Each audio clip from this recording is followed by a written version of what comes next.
ડાંગ ગલકુંડ મહુપુરા માર્ગ બન્યો મોતનો કૂવો. તંત્રની ઘોર બેદરકારીથી ગ્રામજનોમાં ભારે રોષ. આવા કુદરતી સૌંદર્યથી ઘેરાયેલા ડાંગ જિલ્લાના છેવાડાના ગામો આજે પણ પ્રાથમિક સુવિધાઓ માટે ઝઝૂમી રહ્યા છે. ગલકુંડ ગામથી મહુપાડા તરફ જતો મુખ્ય માર્ગ હાલ અત્યંત જર્જરિત હાલતમાં ફેરવાઈ ગયો છે. રસ્તા પર ઠેર ઠેર પડેલા મોટા ખાડાઓ અને ઉખડી ગયેલા ડામરને કારણે આ માર્ગ હવે વાહન ચાલકો માટે જોખમી સાબિત થઈ રહ્યો છે. શાળા કોલેજે જતા વિદ્યાર્થીઓ સમયસર પહોંચી શકતા નથી. સૌથી ગંભીર સ્થિતિ બીમાર દર્દીઓની છે. ખાડાવાળા રસ્તાને કારણે 108 એમ્બ્યુલન્સને પહોંચવામાં વિલંબ થાય છે, જે ક્યારેક જીવલેણ સાબિત થઈ શકે છે. પથરાળ અને ઉબડખાબડ રસ્તાને કારણે ટુ વ્હીલર ચાલકો અવારનવાર સ્લીપ ખાઈ રહ્યા છે.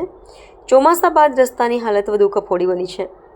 સ્થાનિક વાહન ચાલકોનું કહેવું છે કે તેઓ નિયમિત ટેક્સ ભરે છે, છતાં તેમને ચાલવા લાયક રસ્તો પણ મળતો નથી. સ્થાનિક રહેવાસીઓના જણાવ્યા મુજબ આ રસ્તાના સમારકામ માટે અનેકવાર લેખિત અને મૌખિક રજૂઆતો કરવામાં આવી છે. તેમ છતાં માર્ગ અને મકાન વિભાગ કે સ્થાનિક વહીવટીતંત્ર દ્વારા હજુ સુધી કોઈ નક્કર કામગીરી કરવામાં આવી નથી. તંત્રની આ નિષ્ક્રિયતાને કારણે ગ્રામજનોમાં ભારે આક્રોશ જોવા મળી રહ્યો છે. રસ્તો એટલો ખરાબ છે કે અહીંથી પસાર થવું એટલે હાડકાં ખોખરા કરી નાખવા જેવું છે. જો વહેલી તકે નવો રસ્તો નહીં બને તો આવનારા દિવસોમાં અમે ઉગ્ર આંદોલન કરીશું. સ્થાનિક ગ્રામજન ગલકુંડ મહુપાડા માર્ગનું તાત્કાલિક નવું ડામરીકરણ કરવામાં આવે, રસ્તાની આસપાસ યોગ્ય ડ્રેનેજ અને જાળવણીની વ્યવસ્થા થાય, ઇમરજન્સી સેવાઓ અવરોધાય નહીં તે માટે યુદ્ધના ધોરણે પેચવર્ક શરૂ કરવામાં આવે.